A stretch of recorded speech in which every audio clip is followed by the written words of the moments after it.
Hello students, now we started our next topic, संधारित्र की प्लेटों के मध्य परावैद्युत माध्यम की उपस्थिति का प्रभाव।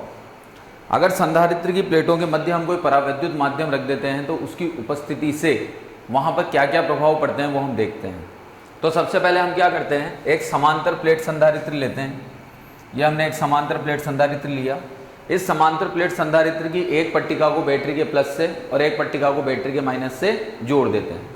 जब हम एक पट्टिका को बैटरी के प्लस से जोड़ते हैं तो एक पट्टिका पर तो पॉजिटिव चार्ज आ जाता है और एक पट्टिका पर जो नेगेटिव टर्मिनल से जुड़ी हुई है नेगेटिव चार्ज आ जाता है।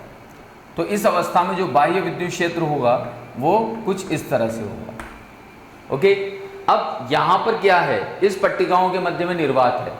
निर्वात है तो इस कंडीशन में जो यहाँ पर विद्युत क्षेत्र की तीव्रता होगी, किसके मध्य विद्युत क्षेत्र की तीव्रता होगी, समांतर प्लेट संधारित्र की पट्टिकाओं के मध्य, तो वो होगी E equals to sigma by epsilon naught. यह आपकी विद्युत क्षेत्र की तीव्रता यहाँ पर होगी। अब हम क्या करते हैं, सेकंड केस में हम यहाँ पर इन पट्टिकाओं के मध्य में परावैद्युत पदार्थ भर देते हैं। परावैद्युत पदार्थ भरेंगे तो उन परावैद्युत पदार्थ के जो द्विध्रुवी अणु हैं वो द्विध्रुवी अणु इन आवेशों की वजह से विस्थापित हो जाएंगे। इन आवेशों के कारण से विस्थापित होने पर होगा क्या कि यह पॉजिटिव उन अणुओं के नेगेटिव को अपनी ओर और पॉजिटिव को दूर कर देगा। इसी तरह से ये नेगेटिव, इधर वाला नेगेटिव इन पॉजिटिव को अपनी ओर खींचेगा। तो इस तरह से ये अणु विस्थापित हो जाएंगे। कौन से अणु, जो यहाँ पर आपने परावैद्युत पदार्थ भर रखा है उनके अणु यहाँ पर इस तरह से विस्थापित हो जाएंगे। यानी मैं यूँ कह सकता हूँ कि इनका ध्रुवण हो जाएगा, इनका पोलराइजेशन हो जाएगा। अब जब इनका पोलराइजेशन हो जाएगा तो उस कंडीशन में यहाँ पर जो विद्युत क्षेत्र उत्पन्न हुआ आंतरिक भाग में, वो आंतरिक भाग में जो विद्युत क्षेत्र उत्पन्न हुआ वो किधर हुआ, बाह्य के विपरीत, प्लस से माइनस। तो यहाँ पर हम लिखते हैं कि परावैद्युत पदार्थ के कारण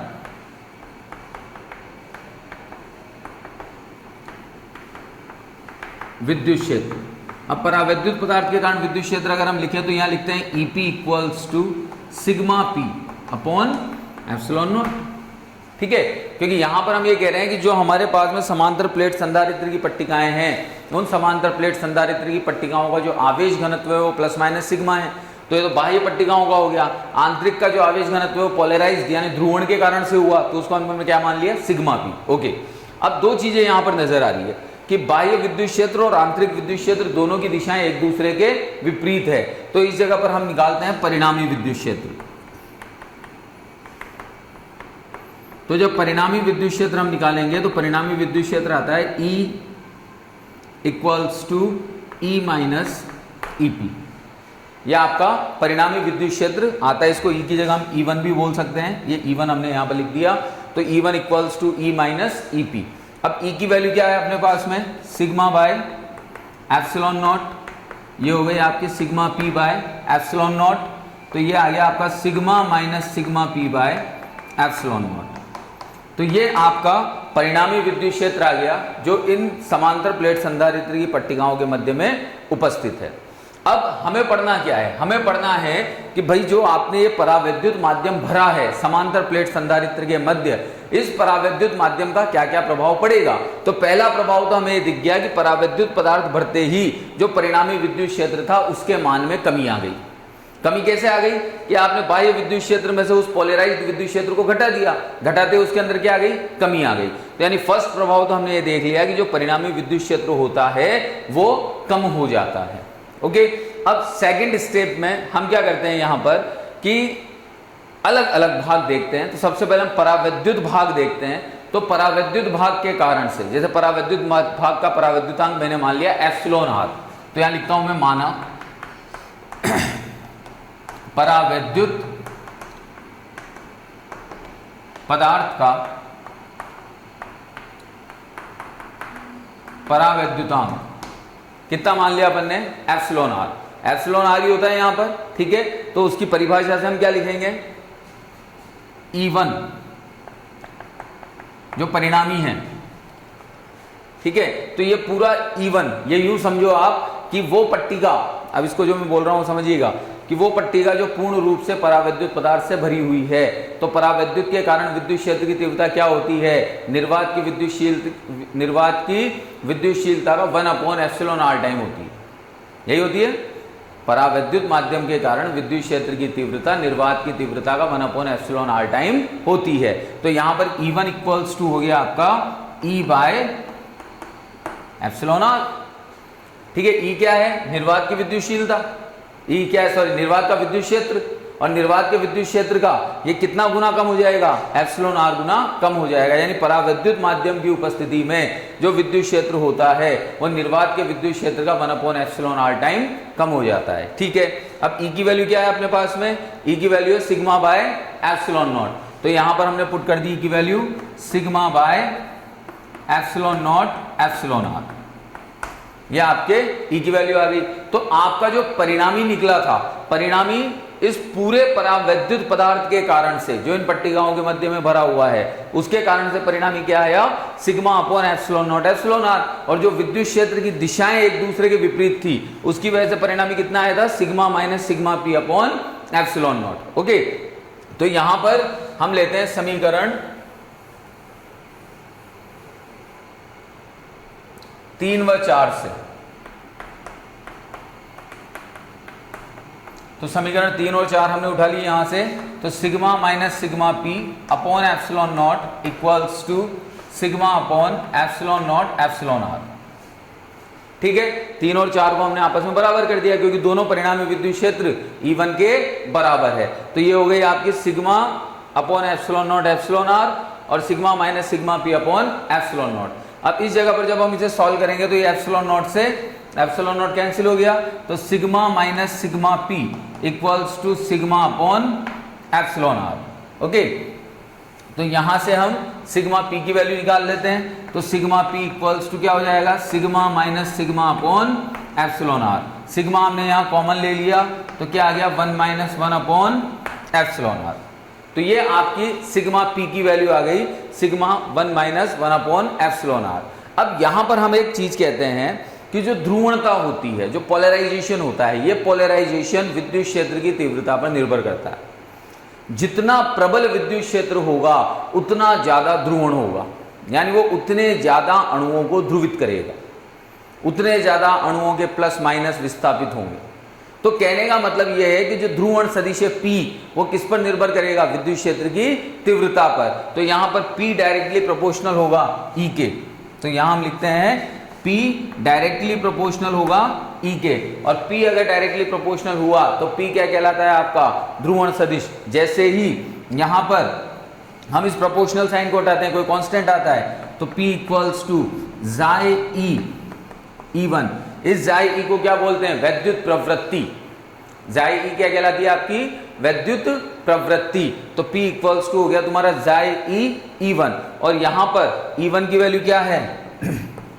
जाई E दिस वन। E1 की वैल्यू क्या है? Sigma upon ε0 ε/r।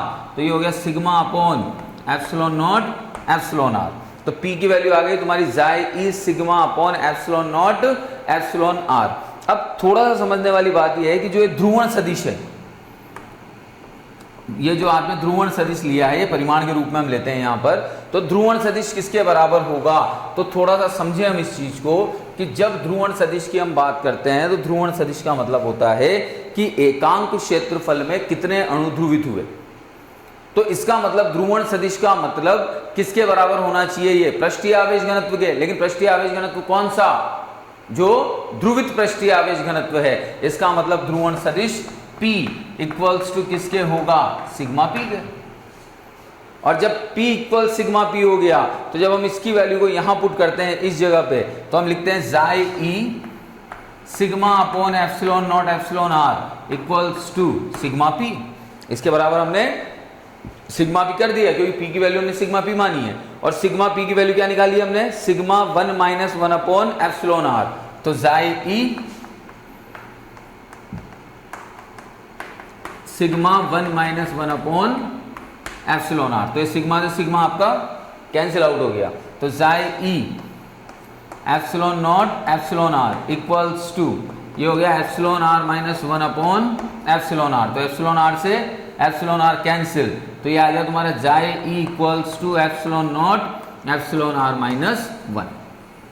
तो ये फाइनली रिलेशन तुमने निकाला कि परावैद्युत पदार्थ की उपस्थिति में, परावैद्युत माध्यम की उपस्थिति में जो संधारित्र की प्लेटों के मध्य में विद्युत प्रवृत्ति होती है वो कितनी आती है, epsilon naught into epsilon R minus 1। तो कहने का मतलब कुल मिलाकर इस पूरे डेरिवेशन में हमने दो चीजें देखी कि जैसे जैसे हम परावैद्युत माध्यम संधारित्र की प्लेटों के मध्य में बढ़ते जाते हैं वैसे वैसे परिणामी विद्युत क्षेत्र की तीव्रता का मान कम होता जाता है, लेकिन ध्रुवणता बढ़ती जाती है। ध्रुवणता बढ़ेगी तो डेफिनेटली विद्युत प्रवृत्ति भी बढ़ेगी, कारण क्योंकि विद्युत प्रवृत्ति ध्रुवणता का मापक होती है।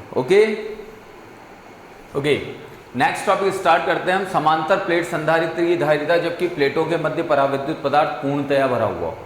यानी अब हमें धारिता का मान निकालना है कि अगर हम समांतर प्लेट संधारित्र के मध्य में परावैद्युत पदार्थ को पूर्णतया भर देते हैं तो उस कंडीशन में धारिता क्या होगी।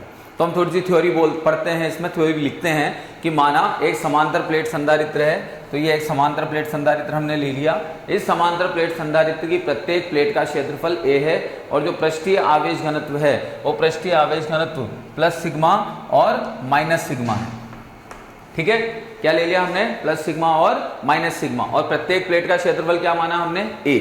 इन दोनों प्लेटों के बीच की दूरी क्या मानी हमने, d। इन दोनों प्लेटों के बीच की दूरी है d। तो इस अवस्था के अंदर समांतर प्लेट संधारित्र की धारिता क्या होगी, जबकि मध्य में क्या है, एकदम निर्वात। तो बहुत सिंपल है, समांतर प्लेट संधारित्र की धारिता क्या होती है निर्वात की अवस्था में, C equals to epsilon naught a by D. Simple, अभी तक हमने कुछ नहीं किया है, अभी सिंपल हमने एक a क्षेत्रफल की समांतर प्लेटें ली है, उनके बीच की दूरी d है और पृष्ठीय आवेश घनत्व प्लस सिग्मा और माइनस सिग्मा है। अब इन दोनों प्लेटों के मध्य में परावैद्युत पदार्थ हम भर देते हैं पूर्ण रूप से, तो ये हमने इनके मध्य में परावैद्युत पदार्थ पूर्ण रूप से भर दिया। इसका परावैद्युतांक हमने क्या माना, एप्सिलॉन आर। क्या माना इसका परावैद्युतांक हमने, एप्सिलॉन आर। तो इस कंडीशन में यहां पर हम क्या कहते हैं कि माना एप्सिलॉन आर परावैद्युतांक का पदार्थ पूर्ण रूप से संधारित्र की प्लेटों के मध्य भरा है। तब अब इस कंडीशन में धारिता क्या लेंगे, अब देखो परावैद्युत पदार्थ भर दिया तो इसका मतलब माध्यम आ गया। माध्यम आते ही सी की जगह क्या लिखेंगे, सी एम। एम क्या रिप्रेजेंट कर रहा है, मीडियम को। अब माध्यम आते ही इस माध्यम की विद्युतशीलता कितनी है, एप्सिलॉन आर। तो अब ये क्या बन गया तुम्हारा, epsilon naught epsilon R A by D. यही हो गया माध्यम की उपस्थिति में। ठीक है, अब यहां पर सोचें थोड़ा सा कि epsilon naught A by D किसकी वैल्यू है, सी की। तो इसकी जगह पर यहां epsilon naught A by D की जगह सी पुट कर दो, तो सी एप्सिलॉन आर। तो इसका मतलब ये हो गया कि अगर समांतर प्लेट संधारित्र की प्लेटों के मध्य पूर्ण रूप से परावैद्युत पदार्थ भरा हुआ होता है तो जो धारिता का मान है वह निर्वात की धारिता का एप्सिलॉन आर गुना अधिक हो जाता है, यानी उसकी धारिता बढ़ जाती है। तो परावैद्युत माध्यम की उपस्थिति में संधारित्र की धारिता में जितना उसका परावैद्युतांक है उतनी वृद्धि हो जाती है। ओके,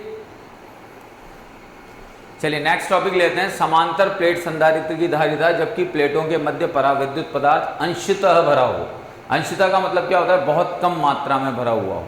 तो वापस वही चीज लेते हैं हम यहाँ पर कि माना एक समांतर प्लेट संधारित्र है जिसकी प्रत्येक प्लेट का क्षेत्रफल a और इन प्लेटों के मध्य की दूरी d है। ठीक है, इसका पृष्ठीय आवेश घनत्व प्लस सिग्मा और माइनस सिग्मा, यानी ये प्लस चार्ज्ड है और ये माइनस चार्ज्ड है। ठीक है, तो इस अवस्था में यहां पर क्या है, निर्वात। तो निर्वात की अवस्था में समांतर प्लेट संधारित्र की धारिता क्या होगी, CO equals to epsilon naught a by D.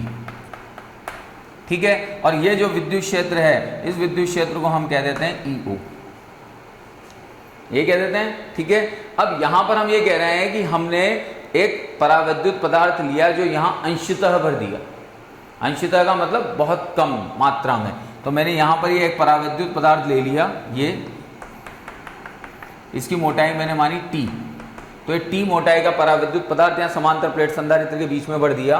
तो अब वायु फिल्म की मोटाई कितनी बची, D माइनस टी। ये वायु फिल्म की मोटाई बच गई। भाई अगर हमने यहाँ पर परावैद्युत पदार्थ की कोई पट्टिका रख दी तो वायु का कुछ स्थान तो घेरेगी। तो जब ये पट्टिका नहीं थी तब वायु का स्थान कितना था, टोटल डी। जैसे तुमने टी मोटाई की पट्टिका रखी, वायु का स्थान कितना रह गया, डी माइनस टी, यही रहा। तो यहां पर अब जो वायु पट्टिका की मोटाई रह गई वो कितनी रह गई, डी माइनस टी। तो इस कंडीशन में जो विद्युत क्षेत्र होगा वो विद्युत क्षेत्र क्या होगा तुम्हारा, ई एम इक्वल्स टू ई ओ। ई ओ क्या होता है, निर्वात का विद्युत क्षेत्र अपॉन एप्सिलॉन आर टाइम, यही होता है। अब ईओ को क्या लिखते हो तुम, सिग्मा अपॉन एप्सिलॉन नॉट, ये लिखते हो ना, ठीक है। तो यहां पर कहने का मतलब ये हो गया कि ये तो आ गया तुम्हारा ई एम। और अगर मैं निर्वात का विद्युत क्षेत्र लिखता हूं तो निर्वात का विद्युत क्षेत्र सिंपल क्या है, सिग्मा अपॉन एप्सिलॉन नॉट। आ रही बात समझ में। निर्वात का विद्युत क्षेत्र जब ये पट्टिका नहीं थी तो विद्युत क्षेत्र कितना, सिग्मा अपॉन एप्सिलॉन नॉट। और माध्यम का विद्युत क्षेत्र कितना आया, sigma upon epsilon naught epsilon R. मुझे क्या निकालनी है, धारिता। धारिता के लिए किसकी जरूरत पड़ती है, विभव की। संधारित्र के सिद्धांत में पढ़ा था कि विभव महत्वपूर्ण है धारिता को निकालने के लिए। तो जब हम प्लेटों के मध्य विभवांतर देखते हैं तो प्लेटों के मध्य विभवांतर बराबर, सबसे पहले तो वायु फिल्म के कारण विभव प्लस, अब कौन आया, माध्यम, तो परावैद्युत पदार्थ के कारण विभव, ठीक है। तो अब यहां पर सबसे पहले वायु फिल्म के कारण विभव। अच्छा, विभव का फॉर्मूला क्या होता है, हम जानते हैं विद्युत क्षेत्र बराबर होता है वोल्ट पर metre, E equals to V by D. तो यहां से V की वैल्यू क्या आ जाएगी, ED। V इक्वल्स टू क्या आ जाएगा, ED। तो अब यहां पर जब हम इसे पुट करेंगे तो उस कंडीशन में देखिएगा, सबसे पहले यहां पर हम लेते हैं विभवांतर किसका, वायु फिल्म का। तो ये हो गया तुम्हारा V इक्वल्स टू ED की जगह पर यहाँ आएगा EO। और वायु फिल्म की मोटाई कितनी बची, D माइनस टी, प्लस परावैद्युत पदार्थ के कारण विभव की हम बात करते हैं। तो परावैद्युत पदार्थ के कारण विभव, तो विद्युत क्षेत्र की तीव्रता कितनी है परावैद्युत पदार्थ के कारण, EM, और इसकी मोटाई कितनी है, T। ये हो गया, ठीक है। अब इसके बाद में यहां पर हम बात कर रहे हैं EM की वैल्यू की। तो EM की वैल्यू क्या होगी, यहां पर EM की वैल्यू होगी तुम्हारी, हमने निकाली अभी, E not upon epsilon R T. E not को हम कॉमन ले लेते हैं। तो E नॉट जब हमने कॉमन लिया तो यहाँ क्या बचा, D minus T plus T upon epsilon R, ठीक है। ये E नॉट की वैल्यू आ गई, ये E नॉट आ गया तुम्हारा, मतलब ये टोटल E नॉट कॉमन लेने के बाद में विभव V आ गया। अब E नॉट की वैल्यू क्या होती है, सिग्मा अपॉन एप्सिलॉन नॉट, यही होती है। तो ये हो गया D minus T plus T upon epsilon R, ये V। सिग्मा की वैल्यू क्या जानते हो, पृष्ठीय आवेश घनत्व है तो Q बाय A, तो Q upon epsilon naught A, Q by A लिख दिया यहाँ पर। Then D minus T plus T upon epsilon R. तो ये फाइनल क्या आ गया, विभव, किनके बीच के, प्लेटों के बीच का विभव आ गया। अब अगर मैं यहाँ धारिता की बात करता हूं, अतः धारिता, तो अगर हम धारिता निकालते हैं तो C इक्वल्स टू फॉर्मूला क्या होता है, Q बाय V। तो C equals to Q by V, जब V की वैल्यू रखेंगे तो Q upon epsilon naught A, ये हो गया तुम्हारा D minus T plus T upon epsilon R. तो Q से Q cancel, then C equals to epsilon naught A, then D minus T plus T upon epsilon R. तो ये तुम्हारी किसकी वैल्यू आ गई, उस धारिता की जो परावैद्युत पदार्थ आंशिक रूप से प्लेटों के मध्य भरा होने के कारण से हमें प्राप्त होती है। अब थोड़ा सा इस चीज को समझें कि अगर मैं इस आंशिक भरे हुए परावैद्युत पदार्थ को बढ़ाता जाऊंगा, यानी अगर मैं इस D के बराबर इस T को कर दूं, इसकी मोटाई जो T है इसे किसके बराबर कर दूं, D के बराबर। तो यदि T बराबर D हो जाए तो T बराबर D होते ही ये वाली टर्म क्या हो जाएगी तुम्हारी, जीरो, क्योंकि D की जगह T रख दोगे तो T minus T is zero. तो यहां पर D क्या बचेगा, यहाँ पर D अपॉन एप्सिलॉन आर, ये बचेगा। भाई T की जगह D रखोगे ना तो D अपॉन एप्सिलॉन आर ऊपर चले गया, तो epsilon naught epsilon R A by D। तो ये किसका एक्सप्रेशन आ गया, ये पूर्ण रूप से भरी हुई पट्टिका के कारण से जो धारिता निकलती है उसका एक्सप्रेशन हमारे सामने आ गया। Okay okay students, next topic हम लेते हैं समांतर प्लेट संधारित्र की धारिता जबकि प्लेटों के मध्य विभिन्न परावैद्युत पदार्थ भरे हुए हों। अभी तक हमने पढ़ा कि परावैद्युत पदार्थ या तो पूर्ण रूप से भरा हुआ हो या आंशिक रूप से भरा हुआ हो, और अब हमने अलग अलग पदार्थ ले लिए जो इसके अंदर भरे हुए हैं, अलग अलग मोटाइयाँ हैं इनकी, अलग अलग परावैद्युतांक हैं इनके। तो सबसे पहली चीज़ तो वही चीज़ वापस कि अगर यहाँ निर्वात है तो निर्वात के कारण से विद्युत क्षेत्र की तीव्रता क्या होगी, E naught equals to sigma by epsilon naught या फिर Q upon epsilon naught A, क्योंकि मुझे वापस विभवांतर निकालना है। धारिता निकालने के लिए मुझे क्या निकालना पड़ेगा, विभवांतर निकालना पड़ेगा। अब यहाँ पर क्या है, भिन्न भिन्न परावैद्युत पदार्थ है तो वायु फिल्म की मोटाई कम होगी। कितनी कम होगी, जितनी मोटाइयों का ये पदार्थ भरा हुआ है तो उन सारी मोटाइयों का योग करके डी में से घटा दो, तो वायु फिल्म की मोटाई कितनी बची अब आपके पास में, D minus T1 T2 Tn, यह आपकी वायु फिल्म की मोटाई बच गई। तो अब इन परावैद्युत पदार्थों के कारण से जो विद्युत क्षेत्र की तीव्रता आई वो विद्युत क्षेत्र की तीव्रता क्या आई, देखिएगा Em या E1 ले लेते हैं पहले। E1 क्या हो गया तुम्हारा, sigma upon epsilon naught epsilon R1। E2 ले लिया तुमने, sigma upon epsilon naught epsilon R2। En ले लिया अपन ने, या इनको एक काम करो हाँ चलो ठीक है, En equals to sigma upon epsilon naught epsilon Rn। ठीक है, अब यहां पर जब हम विभवांतर निकालते हैं प्लेटों के मध्य विभवांतर, तो जब प्लेटों के मध्य हम विभवांतर V देखेंगे तो सबसे पहले वायु फिल्म के कारण से विभवांतर कितना, EO D minus T1 plus T2 plus Tn। ये तो वायु फिल्म की मोटाई हो गई तुम्हारी, किससे मल्टीप्लाई कर दिया इसको, विद्युत क्षेत्र से, प्लस अब E1 T1 E2 T2 En Tn। ये किसके कारण से हो गई, ये विभवांतर किसके कारण से हो गया, माध्यम के कारण से। तो अब जब हम इसकी वैल्यू पुट करेंगे तो V equals to E naught की वैल्यू कितनी है, सिग्मा अपॉन या Q ले लो इसको, Q upon epsilon naught A into D minus T1 T2 Tn। ठीक है, प्लस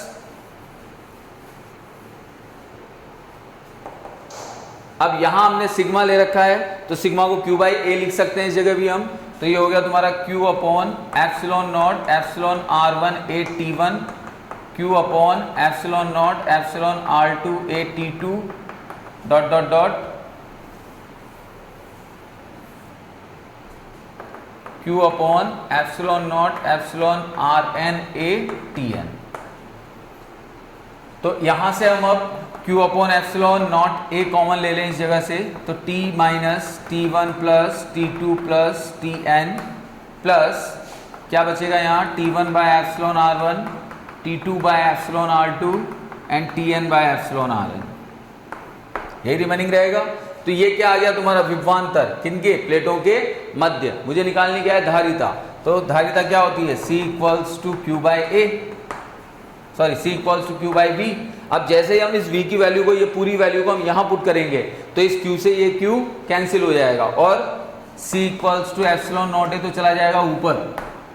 अब क्या बचा, D minus T1 T2 Tn, ठीक है, plus T1 upon epsilon R1 T2 upon epsilon R2 Tn upon epsilon Rn।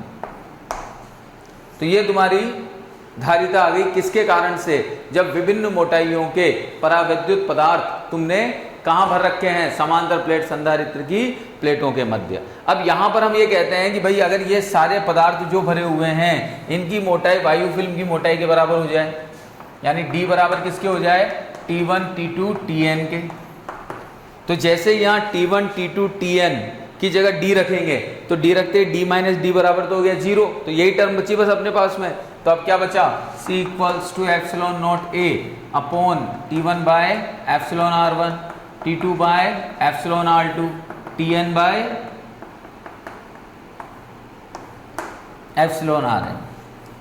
तो ये आपकी समांतर प्लेट संधारित्र की धारिता आ गई, जिसके अंदर विभिन्न मोटाइयों के परावैद्युत पदार्थ भरे हुए हैं। ओके बेटा, थैंक यू।